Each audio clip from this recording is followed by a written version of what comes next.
दोस्तों आज की इस वीडियो में आप लोगों के साथ में एक बहुत ही हैरान कर देने वाली गवाही शेयर करने जा रहा हूं। प्लीज़ आप लोग इस वीडियो को पूरा देखकर जाइएगा कि किस प्रकार से प्रभु यीशु मसीह ने एक एक्टर के जीवन को बदला और साथ ही वो एक्टर मॉडलिंग भी करता था और उन्होंने बॉलीवुड की कुछ सच्चाई को बताया जो कि आप लोगों को इस वीडियो में देखना चाहिए। किस प्रकार से ये मॉडलिंग भी करते थे और साथ ही एक बहुत ही मशहूर एक्टर थे जिनको प्रभु यीशु मसीह ने बदल के रख दिया और किस प्रकार से इन्होंने अपनी गवाही के अंदर कुछ बातें जो आपके जीवन के लिए भी बहुत इंपॉर्टेंट है जो बताइए। आइए इस गवाही को ध्यान से सुनते हैं। तो मैं इस प्रकार से अपनी गवाही को शुरू करूंगा कि मेरा नाम तरुण जोशी है और मेरा जन्म पंजाब में अमृतसर शहर के पास में एक छोटा सा कस्बा है जिसका नाम है रैया, वहाँ पर हुआ। मेरे मम्मी पापा और मेरे एक बड़ा भाई और एक बड़ी बहन और मैं, हम 5 लोग वहाँ पर रहते थे। 1982 में हिंदू ब्राह्मण परिवार में मेरा जन्म हुआ। बहुत ही रिचुअल, बहुत ही स्पिरिचुअल, बहुत ही उन शिक्षाओं को, उन बातों को मानने वाले परिवार से मैं आता हूँ। और जबकि 1982 में मेरा जन्म हुआ तो 1.5 साल के बाद 1984 के समय पर, जिस दौरान इंदिरा गांधी को, जो हमारे देश के नेता थे, उनको जब गोली मारी गई, उस दौरान बहुत से दंगों की बातें पंजाब में हो रही थी। और मेरे माता पिता ने डिसाइड किया कि वो लोग पंजाब छोड़कर दिल्ली शहर में आकर रहना शुरू करेंगे, क्योंकि हमारे कुछ रिलेटिव्स वहाँ पर रहते थे। तो उनको था कि शायद कुछ उनसे मदद मिलेगी या वहाँ पर हम रहना हमारा अच्छा हो सकेगा। तो दिल्ली में भजनपुरा में हम लोगों ने आकर रहना शुरू किया। मैं उस समय 1.5 साल का था। हम लोग एक सिख रहते हैं, उनके घर में पीछे वाले कमरे में रहते थे। और उस दौरान जब 1984 में जब दंगा हुआ और आग भड़की और घर जलाए गए, उस दौरान में जो सिखों का जिस घर में हम लोग रहते थे उस घर में आग लगा दी गई। और जब वहाँ पे आग लगा दी गई, क्योंकि पीछे हम लोग रहते थे, हमारा घर भी, हमारा सब कुछ वहाँ पर जल गया। 1984 के दंगों में हमारा सब कुछ जल गया। मेरे शरीर पर सिर्फ एक बनियान थी। मेरे मम्मी बताते हैं कि मुझे भूख लग रही थी और दूध की बोतल तक नहीं थी कि दूध उसमें डालकर दे सकें। तो एक भाई ने जो शराब की एक बोतल में दूध डाल के उस पर निप्पल लगाकर मुझे दूध पिलाया और इस तरह से हमारे जीवन की शुरुआत हुई। दिल्ली में हम लोग रहते थे और माता पिता जो थे वो पढ़े लिखे थे, लेकिन उस दौरान जब दंगे भड़के हमको 15 दिन पुलिस कस्टडी में रहना पड़ा। गवर्नमेंट की तरफ से सहायता भी मिली और एक 20,000 रुपये का चेक मिला जो कभी भी पास नहीं हुआ। वो मैंने खुद अपने हाथों से एक समय पर फाड़ दिया बड़े होकर। मेरी मम्मी ने एक डॉक्टर के साथ एक नर्स के रूप में काम करना शुरू किया दिल्ली में। मेरे पिताजी धूप अगरबत्ती बेचते थे। धूप, जो आप जानते होंगे पूजा करने के लिए जो धूप अगरबत्ती जलाई जाती है, वो बैग में भरकर बेचते थे, क्योंकि उनकी जो डिग्रीज थी वो सब जल गई थी और उनको कोई पर्टिकुलर जॉब नहीं मिल पाई उस दौरान। तो उन्होंने अपना एक बिजनेस शुरू किया। एक पेशेंट जो हमारे मम्मी के क्लिनिक पर आते थे, उन्होंने हमारा एडमिशन सरकारी स्कूलों में करवाया। मैं आपको बताना चाहता हूँ, मेरी शिक्षा 9वीं पास व्यक्ति हूँ मैं, और 10वीं में मैंने अपने स्कूल को छोड़ दिया क्योंकि हमारे परिवार की परिस्थितियाँ बहुत ख़राब थी। मैं आपसे यूँ कहूँगा कि जब से मैंने होश संभाला तो हमारे घर में कुछ भी नहीं था, सिर्फ एक बेडशीट, एक चादर होती थी और कुछ भी नहीं होता था। हमारे पास जो कपड़े होते थे वो दूसरों के दिए हुए होते थे। हमारे घर में 25 पैसे की चाय पत्ती और 1 रुपये की चीनी आती थी। मैं आज से कम 25 से 30 साल पहले की बात बता रहा हूँ, जिस घड़ी जब हम बहुत छोटे थे और पढ़ते थे। 25 पैसे की चाय पत्ती आती थी, 1 रुपये की चीनी आती थी, 2 रुपये का एक गिलास में दूध आता था। एक समय खा लिया तो खा लिया, दूसरे समय खाने के लिए होगा या नहीं होगा कुछ नहीं पता। हमारे जो साथ के दोस्त होते थे बोलते थे कि हम इन छुट्टियों में यहाँ जा रहे हैं, हम अपने नाना के घर जाएंगे, दादा के घर जाएंगे, हमारे पापा मम्मी हमको वहाँ लेकर जा रहे हैं। लेकिन हमारे पास गर्मियों की छुट्टियों में सिर्फ एक ही कहानी होती थी कि हम घर पर हैं, क्योंकि हमारे पास पैसा नहीं होता था। हमारे माँ बाप के पास इतना रोज़गार नहीं होता था। बड़ी छोटी छोटी इनकम थी जिसमें हम अपना गुजारा कर रहे थे। मेरी मम्मी, क्योंकि सदमा था बहुत बड़ा, मेरी मम्मी की तबीयत बहुत ख़राब रहती थी और अक्सर उनको ब्लड प्रेशर का और दूसरी तकलीफ़ें हो जाती थी और कभी कभी वो बेड रिडन हो जाते थे। माइग्रेन का प्रॉब्लम था और काफ़ी सालों से, मतलब बचपन से ही हमने ऐसी परिस्थिति को देखा। हम करते तो बहुत कुछ हैं, देवी देवताओं को मानते हैं, पूजा पाठ करते हैं, बहुत ही स्पिरिचुअल हैं, सब कुछ है, लेकिन फिर भी हमारे जीवन में कुछ परिवर्तन नहीं है। हालात वैसे के वैसे ही हैं, टस से मस कुछ नहीं हो रहा है। और उस दौरान मुझे याद है कि हमारे घर में एक पंडित आते थे। उन्होंने हमें बताया कि अगर आप आपके घर की परिस्थिति को बदलना चाहते हैं तो एक मिट्टी के बर्तन में, कुल्हड़ में चीनी का बुरादा भर के ज़मीन में गाड़ दीजिए। जैसे जैसे चींटियाँ उसको खाती जाएंगी, आपके घर में बरकत आती जाएगी, आशीषें आती जाएंगी। और मैं आपको सच बताना चाहता हूँ, चींटियाँ सारा बुरादा खा गई लेकिन आशीष नहीं आई। जिस पंडित ने जैसा कहा हमने वैसा कर लिया, जिस मौलवी ने जैसा कहा हमने वैसा कर लिया। जहाँ पर जितने दिनों के लिए बताया गया कि इतने दिन मत्था टेकना है आके, यहाँ पूजा करनी है, वहाँ पूजा करनी है, सब कुछ करते चले गए। जब मैं बड़ा हुआ तो किसी पंडित ने मुझे बताया, मेरी मम्मी को बताया कि मुझ पर काल सर्प योग है, और मुझे बताया गया कि शनि की 7.5 है, मुझको शनि का ढैया है, मुझे चांदी की अंगूठी पहननी है और वो सुच्चा मोती पहनना है चांदी के इसमें, ताकि मेरा सब कुछ ठीक रहे। लेकिन जो जो बातें जिसने बताई, हम सब कुछ करते जा रहे थे, लेकिन हमारे जीवन में कोई परिवर्तन नहीं आ रहा था। हमारे हालात बद से बदतर होते जा रहे थे। एक दिन मेरे बड़े भाई ने आके मुझे बोला कि तरुण, एक काम है, क्या तू करेगा? और मैंने उससे बोला कि क्या काम है? उसने बोला कि शादियों में एक वेटर का काम करना है, और कुछ नहीं करना, खाना वहाँ पे मिलेगा और 45 रुपये दिहाड़ी मिलेगी और कुछ एक्स्ट्रा टिप भी मिल जाएगी, तो हमारे घर का थोड़ा गुजारा चल जाएगा। और मुझे आज भी वो दिन याद है कि एक वाइट शर्ट पहनकर और एक ब्लैक पैंट पहनकर, जो कि किसी और की थी, और मेरे स्कूल के शूज़ पहनकर हम लोग वहाँ पर गए, और पूरी रात जब तक फेरे नहीं हो जाते, सारा काम करके लोगों के आगे ट्रे लेके जाते थे कि सर पानी ले लीजिए, कोल्ड ड्रिंक ले लीजिए, चाय ले लीजिए। और इस तरह से मेरे जीवन की शुरुआत हुई। मुझे याद है प्रियो कि एक समय आया जब मैं एक शादी में था, और वहाँ पे जो लड़की का फादर था, मैं उससे टिप मांग रहा था, और उसने सबके सामने मेरे मुंह पे थप्पड़ मार दिया। मैं बहुत छोटा था और बिल्कुल मैं स्किनी होता था, बिल्कुल पतला सा होता था, मेरी हड्डियाँ दिखती थी, इतना कमज़ोर होता था मैं। लेकिन जैसे जैसे मैं बड़ा हो रहा था, मेरी अपने आप के प्रति, अपने चारों ओर के प्रति एक एग्रेशन, गुस्सा, नफरत, चिड़चिड़ापन अंदर ही अंदर डेवलप हो रहा था। एक ऐसी भावना कि मैं कुछ करके दिखाऊंगा, मैं कुछ बड़ा करूंगा, और एक बड़ी डिज़ायर थी कि अपने माँ बाप के लिए एक घर बनाना चाहता था। और इस तरह से मेरी ज़िंदगी बढ़ती रही। मैंने शादियों के में वेटर के रूप में काम किया, और उस दौरान हम दिल्ली में रहते थे। हमारी परिस्थिति बहुत ख़राब थी, और मेरी बहन 9वीं कक्षा में पढ़ती थी, और उसी दौरान उसकी शादी कर दी गई, क्योंकि एक लड़का मिल गया जिससे शादी हो सकती थी, और शादी हो गई, और वो लोग पंजाब में शिफ्ट हो गए। हमारी परिस्थितियां खराब होने के कारण हमें वापस दिल्ली से पंजाब में शिफ्ट होना पड़ा, क्योंकि परिस्थितियां ऐसी थी। जब हम पंजाब में पहुंचे तो हमें फिर से एक नई शुरुआत करनी पड़ी अपने घर की। मेरे मम्मी काम करते थे, मेरे पिताजी काम करते थे, मेरा भाई, मैं खुद काम करता था। मैं अगर आपको बताऊं कि मैंने कितनी जगहों पर काम किया है, मैंने अपने जीवन की शुरुआत करी एक वेटर से। ठीक है, मैंने पीसीओ, जो पीसीओ होते थे एक समय पर, अब तो नहीं है, पीसीओ एसटीडी पर एज अ वहाँ पे मैं रिप्रेजेंटेटिव एक जॉब करता था, एक 1200 रुपये की सैलरी पे। मैंने हिंदुस्तान लीवर की एक एजेंसी पे डिलीवरी बॉय के रूप में काम किया है। मैंने दुकानों पर काम किया है, और फिर जैसे जैसे मैं बढ़ता गया, हमारे पंजाब में जहाँ पर हम रहते थे वहाँ पे मैकडॉनल्ड्स खुला, और मैंने सोचा कि मैं भी ट्राई कर लेता हूँ, और मैंने मैकडॉनल्ड में जाके इंटरव्यू दिया। मुझे बिल्कुल भी इंग्लिश बोलना नहीं आता था, लेकिन जब मेरा मैकडॉनल्ड में जॉब लगा, मैंने थोड़ा थोड़ा इंग्लिश बोलना सीखा, समझ में आने लगा, मैं बोलने लगा। मैं आपको बताना चाहता हूँ, मैंने मैकडॉनल्ड में जॉब किया है, मैंने पिज़्ज़ा हट में, KFC में, प्लैनेट एम एक म्यूज़िक स्टोर होता था, मैंने वहाँ पर जॉब किया है, रिटेल सेक्टर्स में और MNCs में, फास्ट फूड में काम किया है। एक 9वीं पास साधारण व्यक्ति, अगर मैं आपको बताऊं कि मेरी 24 साल की उम्र तक मैंने कम से कम 26 से 28 जगहों पर काम किया। एक जगह काम किया, नहीं समझ में आया, बहुत यंग थे, स्टार्टिंग के दिन थे हमारे जीवन के, और दूसरी जगह शिफ्ट कर लिया। एक जगह काम किया, फिर दूसरी जगह चले गए, कहीं पर कोई बात हो गई, काम छोड़ दिया। लेकिन परिवार की जो परिस्थिति थी वो नहीं बदल रही थी, हालात नहीं बदल रहे थे, सब मेहनत कर रहे थे, लेकिन परिस्थितियाँ नहीं बदल रही थी। इस तरह से चलते चलते मेरा एक फ्रेंड था जिसने, जो रिटेल में एक कपड़े के शोरूम पर एक कंपनी में काम करता था, एक मॉल में, और उसने मुझे कहा कि तरुण, दिल्ली में एक मैनेजर की ज़रूरत है, स्टोर मैनेजर की, जो आप मॉल में जाते होंगे वहाँ पर देखते होंगे स्टोर मैनेजर होता है, वहाँ की ज़रूरत है, तो तू करना चाहेगा? सो मैंने कहा हाँ मैं कर सकता हूँ। और फिर मैं वापस पंजाब से वापस हम लोग दिल्ली आए, और मैंने इंटरव्यू दिया, और मैं दिल्ली में जब वापस आया तो मैंने इंटरव्यू दिया, और मुझे वो जॉब मिल गई। दिल्ली के ईस्ट दिल्ली में एक मॉल है, EDM, ईस्ट दिल्ली मॉल कहते हैं उसे। मैं वहाँ पर एक शोरूम में एज अ मैनेजर जॉब करता था। तो अगर आप मेरी लाइफ का ग्राफ देखेंगे तो मैं वेटर से मैनेजर बना।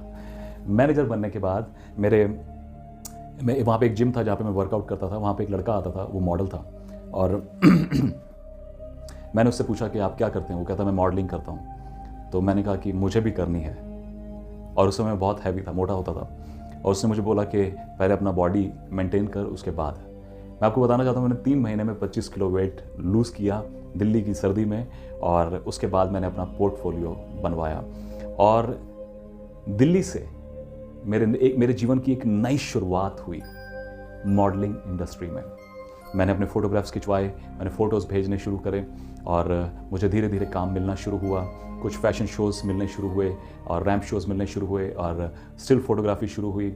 मैगज़ीन्स में फ़ोटोज़ आने लगे और मॉल्स में जो फ़ैशन शोज़ होते हैं उनमें या अलग अलग तरह का काम मिलना शुरू हुआ और मेरे जीवन का जो ग्राफ था वो बढ़ रहा था। लेकिन इस दौरान मैं नहीं जानता था कि परमेश्वर प्रभु यीशु मसीह की मेरे जीवन के लिए क्या योजना है। आज के युवा, आज के जवान जितने भी हैं, बहुत इच्छा रखते हैं फैशन वर्ल्ड में जाने के लिए, टीवीज़ में जाने के लिए और फिल्म इंडस्ट्री में जाने के लिए। लेकिन मैं आपको बताना चाहता हूँ, ये बहुत ही खतरनाक इंडस्ट्री है, बहुत ही बुराइयों से भरी, मैं कहूँगा कि नरक का दूसरा रूप है फिल्म इंडस्ट्री। बर्बादी है वहाँ पर और कुछ भी नहीं।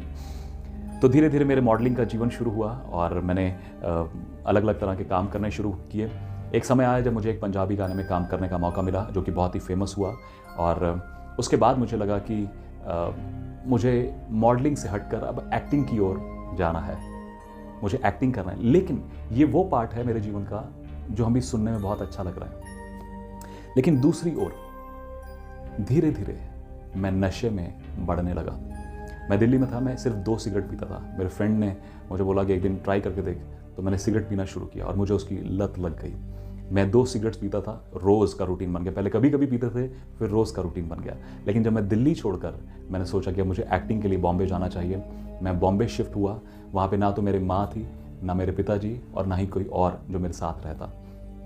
मैं बॉम्बे में था और एक्टिंग करना मैंने शुरू किया और वो 2 सिगरेट कब 25 सिगरेट बन गई मुझे पता भी नहीं लगा। मेरा रोज़ का रूटीन था, मैं कम से कम रोज़ की 20 से 25 सिगरेट पीता था। बहुत से लोग आज कहते हैं कि अरे आपने यीशु मसीह को फॉलो करना शुरू कर दिया, आपने धर्म बदला होगा, आपको पैसे मिले होंगे। मैं आपको सच बताना चाहता हूँ प्रियो कि अगर आप कैलकुलेट करना शुरू करें, सिर्फ अपना मोबाइल पे कैलकुलेशन करना शुरू करें, तो मेरी एक दिन की सिगरेट उस समय 6 रुपये की आती थी, आज शायद 15 या 20 रुपये की होगी एक सिगरेट। लेकिन अगर आप एवरेज पकड़ें तो 10 रुपये की एक सिगरेट भी पकड़ें तो और 20 सिगरेट भी रोज़ की पकड़ें तो 200 रुपये की एक सिगरेट एक दिन की। और अगर महीने की लगाएंगे तो 3600 रुपये की। एक साल की लगाएंगे तो 72,000 रुपये की या 90,000 रुपये के आसपास एक साल की सिर्फ सिगरेट्स हैं। और अगर आप 10 साल, पिछले 10 साल से मैंने एक भी सिगरेट नहीं पी प्रभु यीशु मसीह के पास आने के बाद, तो आप सोच सकते हैं 9 लाख रुपया 9 लाख रुपया सिर्फ एक सिगरेट छोड़कर परमेश्वर ने मेरा बचा लिया। हालेलुया। इस तरह से मेरा जीवन बढ़ रहा था। मैं बॉम्बे शहर में था, मैंने ऑडिशंस देने वहाँ पे शुरू किए, स्ट्रगल करना शुरू किया और मैं आपको बताना चाहता हूँ कि ये बिल्कुल भी आसान नहीं है। बहुत महंगा है, बहुत एक्सपेंसिव है, बहुत स्ट्रगल है, बहुत ज़्यादा गंदगी है, बहुत ज़्यादा बुराई है। उस तरफ कभी भी ना जाए, मैं सब जवानों को यही सलाह दूंगा आपको। मैं बॉम्बे में था और मैं ऑडिशंस देने जाता था, लेकिन इतना कभी कभी डिस्करेजमेंट होता था, इतना डिप्रेशन होता था। मेरी सिगरेट के साथ साथ मेरी शराब शुरू हो गई। मैं रोज़ शराब पीने लगा और ऐसा फ्रेंड सर्कल मिल गया मुझे जहाँ पर मैं रोज़ मुझे शराब पीने को मिल जाती थी। शराब के साथ साथ मेरा जीवन व्यभिचार की ओर बढ़ने लगा। आपने समलैंगिकता, होमोसेक्सुअलिटी सुना होगा, जहाँ पर अगर मैं बिब्लिकल भाषा में कहूँ तो सदोम और गमोरा है ना, जहाँ पर पुरुष पुरुष के साथ और स्त्री स्त्री के साथ एक तन होते हैं, जो कि परमेश्वर की नज़र में एक बड़ा जघन्य अपराध है, पाप है बहुत बड़ा। और मेरा जीवन उसी ओर बढ़ता चला जा रहा था, क्योंकि फिल्म इंडस्ट्री में ऐसे ना जाने कितने लोग हैं, ना जाने कितने लोग हैं, और आपको कहीं ना कहीं कास्टिंग काउच, जिसे कास्टिंग काउच कहते हैं फिल्म इंडस्ट्री की भाषा में, या फिर कॉम्प्रोमाइज़ करना ही पड़ता है। और मेरा जीवन उस ओर भी जाने लगा। मेरा जो फ्रेंड सर्कल था, मेरी जो सराउंडिंग थी, वो ऐसे लोगों से बढ़ने लगी और मेरा जीवन व्यभिचार में, नशे में, होमोसेक्सुअलिटी में और ना जाने कितनी बुरी बुरी चीज़ों में बढ़ता चला गया। अगर आप मेरे फोटोज़ देखें या मेरे वीडियोज़ देखें पुराने जीवन के, तो आप सच में हैरान हो जाएंगे कि सच में मैं ही हूँ या कोई और है। बॉम्बे में रहते हुए 2 फिल्म्स में काम किया, 2 सीरियल्स में काम किया, पंजाबी गानों में काम किया, हिंदी गानों में काम किया, और ऐसे ही मेरा जीवन चले जा रहा था। बुरी तरह से डिस्करेज्ड, कभी कभी काम नहीं है, पैसा नहीं है, किराया देना है, कैसे मैनेज करेंगे, क्या करेंगे, कोई तो अपना नहीं है वहाँ पर जो संभाल लेगा, जो कहेगा कि मेरे साथ रह ले आकर। कुछ होप नहीं है। बता रहा हूँ आपको कि मेरी ज़िंदगी के 30 साल बीत चुके थे। मुझे कई लोगों ने यीशु मसीह के बारे में बताया। मेरे एक फ्रेंड ने मुझे यीशु मसीह के बारे में बताया, एक और मित्र ने यीशु मसीह के बारे में बताया, फिर एक वॉइस डबिंग आर्टिस्ट थे, उन्होंने मुझे बोला कि माहिम में एक चर्च है, वहाँ पर जाया करो और परमेश्वर कुछ करेगा तुम्हारे जीवन में। और मैंने बोला नहीं, ये सब फालतू बातें मैं नहीं करूँगा। लेकिन मैं आपको बताना चाहता हूँ, मेरे जीवन में एक समय आया 17 मार्च 2012, आज से 10 साल पहले। बॉम्बे में एक जगह है मलाड, मैं वहाँ पर था और वहाँ पे एक मॉल है इनऑर्बिट, मैं वहाँ से गुजर रहा था। मुझे आज भी वो दिन पूरी तरह से याद है। वो सीक्वेंस, शनिवार का दिन था, आप अपने कैलेंडर में देख भी सकते हैं। शनिवार का दिन था, शाम के 7:30 पौने 8 बजे का टाइम था। बहुत परेशान था मैं। मेरे लंबे लंबे बाल होते थे, मेरे शर्ट के बटन खुले रहते थे, अच्छी खासी बॉडी बनाई हुई थी, सब कुछ था, लेकिन बहुत डिप्रेशन में था, बहुत परेशान था, फ्रस्ट्रेटेड था, सिगरेट पी रहा था मैं। एक आवाज़ मैंने सुनी, मैं चल रहा था, एक आवाज़ मेरे कान में आई। उस आवाज़ ने मुझसे कहा, तरुण कल चर्च जाना प्रार्थना के लिए। और मैंने उस आवाज़ को पलट कर कहा कि मैं क्यों जाऊंगा, मैं तो एक हिंदू हूं, मैं क्यों जाऊंगा चर्च। लेकिन वो आवाज़ फिर से मेरे पास आई और उस आवाज़ ने मुझसे कहा कि तरुण कल चर्च जाना प्रार्थना के लिए। परमेश्वर का वचन कहता है, भजन संहिता 62 उसके 11 वचन में लिखा है, परमेश्वर ने एक बार कहा और मैंने 2 बार सुना कि सामर्थ उसका है। हालेलुया। और मैंने 2 बार प्रियो सुना, परमेश्वर कहता है कि मैं चर्च जाऊं। मेरा एक मित्र था जो कि उस समय एक स्टार प्लस पे एक सीरियल आता था, उसमें काम कर रहा था। वो लोग चर्च जाते थे और मैंने उससे फ़ोन करके बोला कि मैं मिलना चाहता हूँ, मुझे चर्च जाना है कल। और वो लोग मुझे लोखंडवाला में बॉम्बे में मिले और उन्होंने मुझे यीशु मसीह के बारे में बताना शुरू किया। और मेरी जो भाषा थी वो इस प्रकार से थी कि मेरे को इन सब बातों से कोई मतलब नहीं। उसने मुझे बोला कि तरुण, उस चर्च में कोई मूर्ति नहीं होती, हम लोग जाते हैं, परमेश्वर की आराधना करते हैं, गीत गाते हैं, वचन सुनते हैं और वापस आ जाते हैं। मैंने कहा, देख बाबा, मुझे इन सब बातों से कोई मतलब नहीं, तुम क्या करते हैं तुम अपना देखो, लेकिन मुझे सिर्फ देखने का है वो है क्या। मेरी भाषा ऐसी होती थी कि मुझे सिर्फ देखने का है वो है क्या। और मैं आपको सच बताऊं, इन पिछले 10 सालों में जो मैंने मसीह यीशु के साथ जिए हैं, आज मैं प्रतिदिन देखता हूं कि वो है क्या। हालेलुया। अलग अलग रूप से, अलग अलग तरीकों से वो मुझे दिखाता है कि वो है क्या। और इस तरह से मेरा जीवन प्रभु यीशु मसीह के साथ शुरू हुआ। 18 मार्च 2012 को मैं पहली बार मुंबई शहर में न्यू लाइफ फेलोशिप चर्च में, जहाँ के पास्टर विल्सन फर्नांडिस और सिस्टर मारिया फर्नांडिस, जो कि उस चर्च की अगुवाई करते थे, आज भी करते हैं, और वो बॉम्बे में थे, और उस चर्च में मैं पहली बार गया। जब मैं पहली बार गया तो वहाँ पर एक विश्वासी जो बुज़ुर्ग स्त्री हैं, बहन हैं, उन्होंने मेरे पास आकर मुझे ऐसे टैप किया और मुझे कहा, प्रभु सब ठीक करेगा। और मैं सोच रहा था, अरे बुड्ढी, तेरे को पता भी है हुआ क्या है, क्या ठीक करेगा तेरा प्रभु, क्या ठीक करेगा। मेरी जिंदगी का बेड़ा गर्क हुआ पड़ा है, हालात बुरे से बुरे हुए पड़े हैं, प्रभु को पता भी है तुम्हारे, और अगर पता ही था तो क्यों नहीं पहले ठीक कर लिया। और मेरे मन में बहुत से विचार थे। मैं वहाँ पे खड़ा हुआ था और आराधना चल रही थी। जब आराधना चल रही थी और मैं सबको ऐसे देख रहा था और मैं सोच रहा था कि इनको क्या मिल गया, इतने खुश हैं, पागल हो गए क्या, क्यों नाच रहे हैं। बहुत सी चर्च में लोग नाचते हैं लिटरली, क्यों नाच रहे हैं, ऐसा क्या मिल गया इनको। और मैं आपको बताना चाहता हूं, उस आराधना के दौरान अचानक मैं रोने लगा। मैं 2 घंटे वहां पर रोता रहा। आराधना होती रही, मैं रोता रहा, प्रार्थना हुई, वचन हुआ, मैं रोता रहा। मेरा मुंह पूरा आंसुओं से भरा हुआ था। जो वहाँ पे पास्टर हैं, पास्टर विल्सन फर्नांडिस, उन्होंने मेरे ऊपर इस बात को बोला कि ब्रदर, परमेश्वर आपको अंधकार से ज्योति में लेकर आ रहा है। और मेरे लिए इन सब बातों के कोई मायना नहीं था। ये सब बेकार की बातें हैं, ऐसा थोड़ी ना होता है। लेकिन मैं आपको सच बताना चाहता हूँ, सभा खत्म हो गई, चर्च समाप्त हो गया और पास्टर ने मुझे बुलाया। पास्टर ने मुझे बोला, क्या हुआ ब्रदर आपके जीवन में। और जब मैंने अपने जीवन की बातें उनको बताना शुरू किया तो उन्होंने कहा कि क्या मैं आपके लिए एक बार प्रार्थना करूँ। मैंने कहा, हाँ करिए। उन्होंने जब मेरे लिए प्रार्थना करी, मैं आपको सच बताना चाहता हूँ, वो परमेश्वर के दास मेरे साथ बैठकर रोने लगे।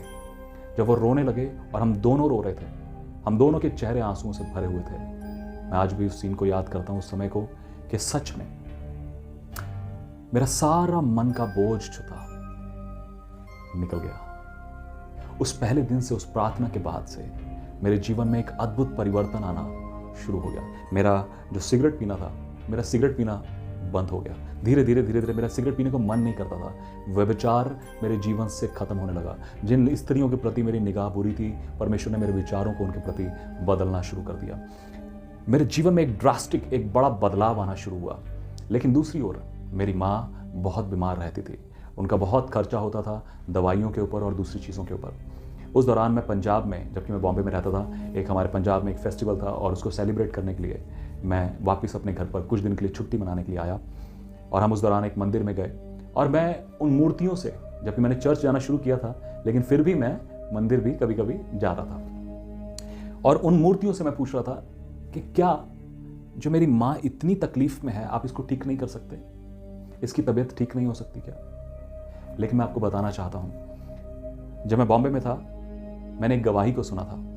मेरे पास्टर की जो वाइफ है, उनको अस्थमा की प्रॉब्लम थी और वैसी ही समस्या मेरी माँ की भी थी। उन्होंने एक बार, उनकी मम्मी ने उपवास प्रार्थना में थी और जो सिस्टर थी मारिया, वो सो रही थी और उन्होंने सपने में देखा कि यीशु मसीह उनके कमरे में आया, उनको उठाया और उनको बोला कि तुम क्या चाहती हो मैं तुम्हारे लिए करूं।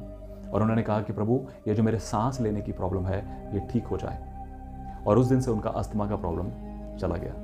और आप जानते हैं परमेश्वर का वचन कहता है, रोमियो 10:17 में लिखा है, विश्वास सुनने से और सुनना मसीह के वचन से होता है। मैंने इस गवाही को सिर्फ सुना था कि ऐसा भी हो सकता है क्या। तो मैंने मेरे मित्र से पूछा, जो मुझे चर्च लेकर गए थे, कि अगर मैं मेरी माँ के लिए उपवास रखूं तो मेरी माँ ठीक हो जाएगी क्या? उसने बोला हाँ, तो रख कर देख। और मैं सच बताता हूँ प्रियो, मुझे सिर्फ कुछ 18-20 दिन हुए थे चर्च जाते हुए, और बाइबल मैंने बहुत ज़्यादा, मतलब कुछ 2-4 चैप्टर पढ़े थे, मुझे पता नहीं था कुछ भी। शुरुआती दिन जो हमारे मसीह जीवन के होते हैं। जब मैं पंजाब गया और मैंने मेरी माँ को सामने खड़ा किया और मैंने उपवास रखा था उस दिन, और मैंने मेरी माँ को पूछा, मैंने कहा मम्मी, क्या आप विश्वास करते हैं प्रभु यीशु मसीह आपको चंगा कर सकता है? और मेरी मम्मी ने बोला हाँ। जबकि सब हिंदू परिवार से थे, सबको मान रहे हैं, लेकिन यीशु मसीह के नाम पे उन्होंने बोला हाँ। मुझे प्रार्थना करनी नहीं आती थी, मैंने सिर्फ अपना हाथ मेरी माँ के ऊपर रखा और मैंने बोला मन ही मन कि प्रभु यीशु मसीह, ये मेरा हाथ नहीं है, ये आपका हाथ है, और इसी हाथ से मेरी माँ की सारी बीमारी खींच लीजिए, निकाल दीजिए। मैं आपको सच बताना चाहता हूँ प्रियो, उसी दिन मेरी माँ पूरी तरह से चंगाई पा गई और आज तक प्रभु यीशु मसीह के अनुग्रह से मेरी माँ बिल्कुल ठीक है। हालेलुया। उनको कभी भी सांस लेने की या वो सारी समस्याएं जो पिछले कई सालों से चलती आ रही थी, वो पूरी तरह से ठीक हो गई। उसके बाद एक समय आया जब मेरी बड़ी बहन में, उसको किसी ने जादू टोना किया हुआ था। मेरी सगी बड़ी बहन गीता, उसको किसी ने जादू टोना किया हुआ था और उसमें दुष्ट आत्मा थी और उसके शरीर में अलग अलग जगह जख्म थे और उसके सिर के में इतने गड्ढे, इतने छेद हो गए थे, जैसे आप रोड पर चलेंगे तो देखेंगे चींटियों की बाम्बियाँ बनी होती हैं, चींटियों के खुड बने होते हैं जिसमें चींटियाँ निकलती हैं। इस तरह से उसके सिर में जुएँ थी और उसकी जगह जगह सिर में छेद हो गए थे जिसमें जुएँ खाती थी जैसे, और जब उसको कंघी करते थे तो बाल निकल जाते थे, गंजी हो जाती थी वहाँ से वो।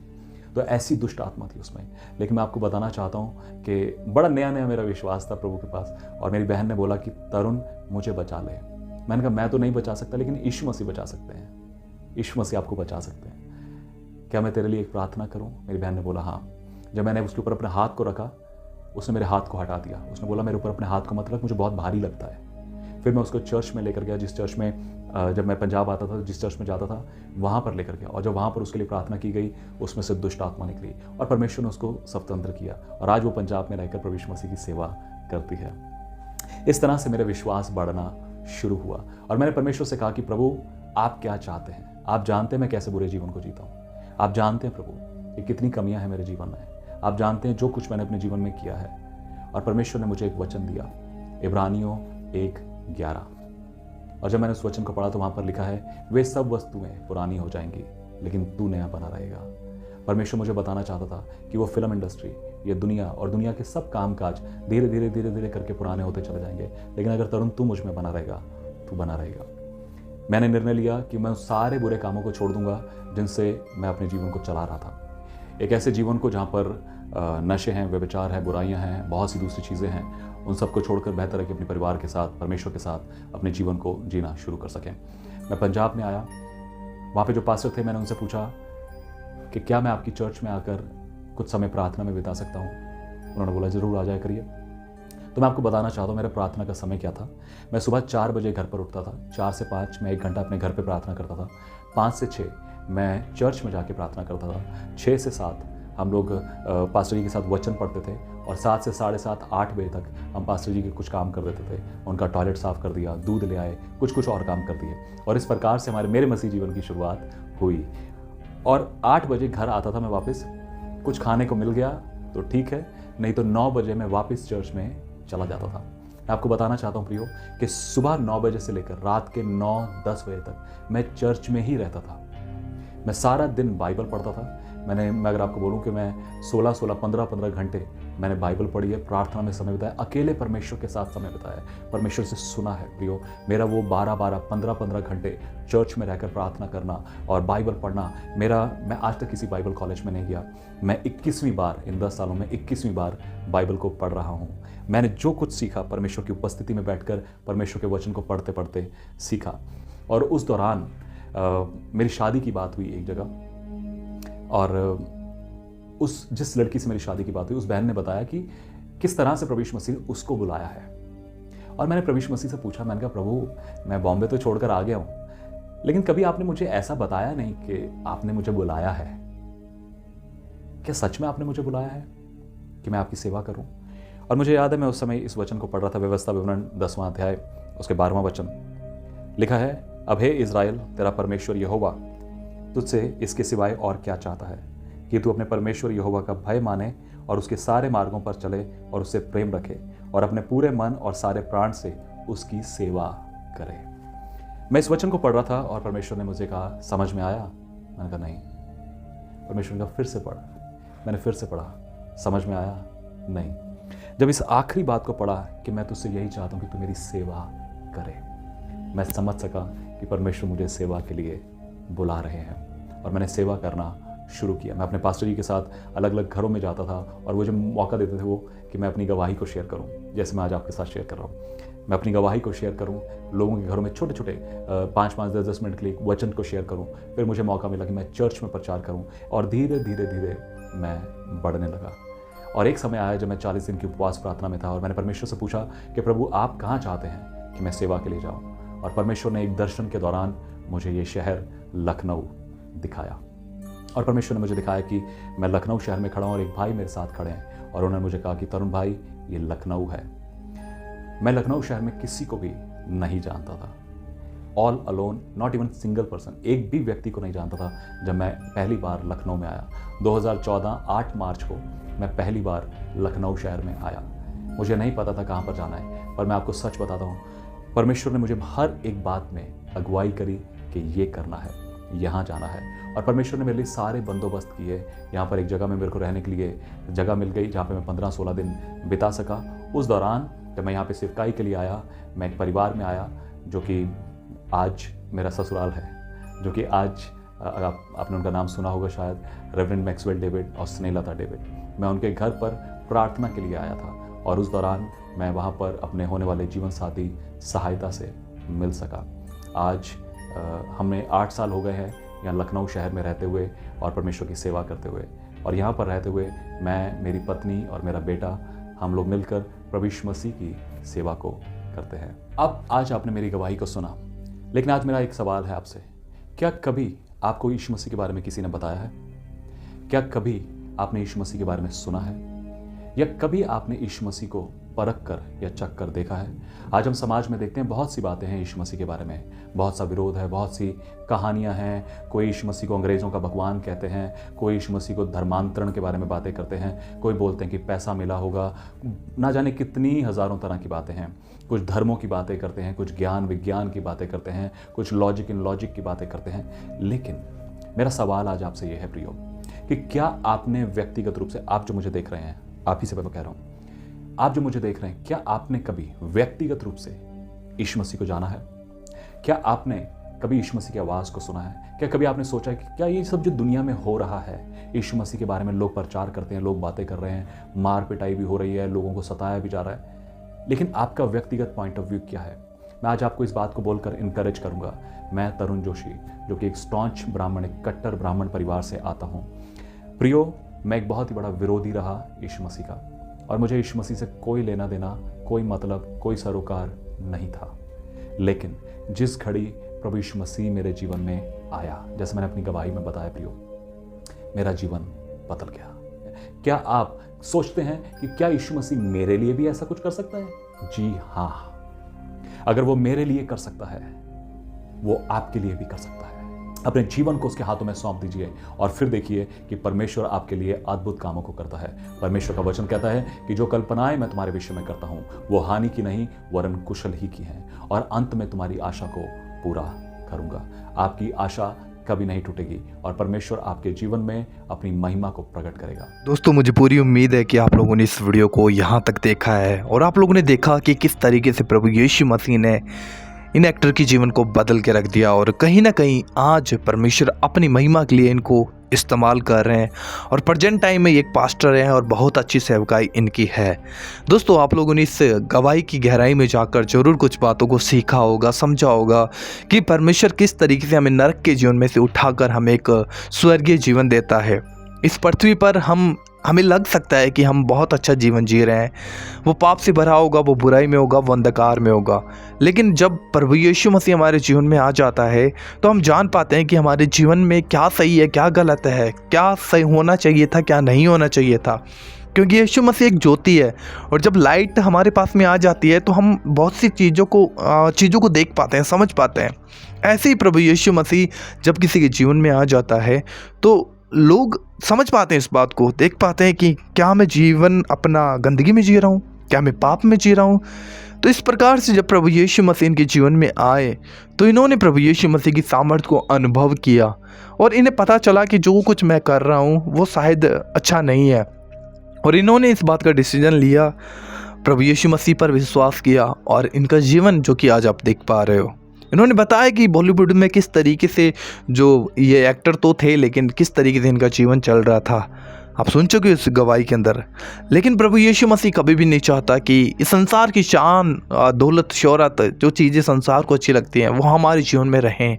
प्रभु हमें निकालना चाहता है उस कीचड़ में से जो हमें सोना लग रहा होगा, लेकिन एक्चुअली परमेश्वर उसे कीचड़ समझता है, क्योंकि गंदगी परमेश्वर को नहीं भाती, पाप परमेश्वर को नफरत करता है परमेश्वर पाप से। लेकिन परमेश्वर प्रभु यीशु मसीह अपने आप को क्रूस पे दे चुका है आपके और मेरे गुनाहों के लिए, ताकि मैं और आप उसके ऊपर विश्वास करें और हमारा जीवन प्रभु यीशु मसीह आशीषित देखे, पाप से मुक्त देखे। और कहीं ना कहीं प्रभु यीशु मसीह चाहता है कि हम स्वर्ग जाएं और प्रभु यीशु मसीह के साथ हमेशा जीवन जिएं। मुझे उम्मीद है दोस्तों कि आज का ये वीडियो ज़रूर आप लोगों को अच्छा लगा होगा। इस वीडियो को ज़्यादा से ज़्यादा शेयर ज़रूर कीजिएगा, और आप लोग पहली बार अगर हमारे इस चैनल पर आए हो तो ज़रूर इस चैनल को सब्सक्राइब कीजिएगा और अपने जीवन की एक छोटी सी गवाही का छोटा सा पार्ट आप इस वीडियो की कमेंट बॉक्स में ज़रूर लिखिएगा, जिसे पढ़कर लोग प्रभु यीशु मसीह को जान सके। प्रभु आपको बहुत आशीष दे। जय मसीह की।